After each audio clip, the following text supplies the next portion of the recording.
This is not the first time that Israel strikes Syria by trying to send an F-16 warplanes and hiding behind the civilian planes.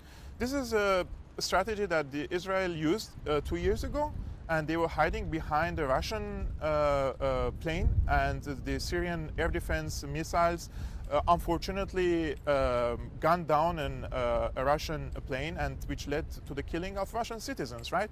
So Israel is trying to not only to strike the certain compounds in Syria, and we're talking about today in Palmyra, because there are ISIS pockets there, and there are Iranian supervisors and some let's say Shia militias there, in order to secure the areas that were already liberated by the Syrian army. We know that Syria is now a big geography if we compare the number of the fighters in the Syrian army and the territory itself. So the Syrian army cannot cover the entire territory of Syria, so Syria needs their allies to cover some of the areas. But for Israel, this is a national security threat, as they claim, and they're trying to hit some of the Iranian-backed forces because they don't want these areas to be full of military hardware, and especially if they are air defense systems. For Israel, they don't only want a buffer zone that is the 30 to 40 kilometers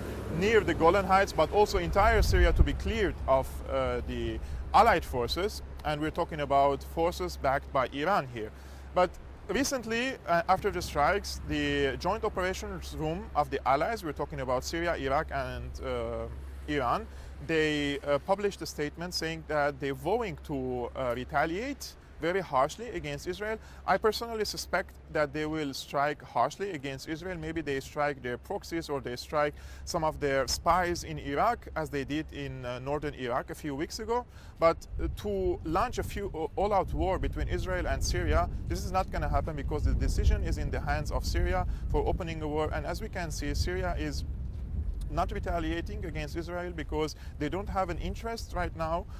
If we calculate the economic situation, if we see the political situation and the military situation underground, to be engaged in another war with a very strong country that has the backing of the United States and is superior in the military hardware, in technology, and in economy as well.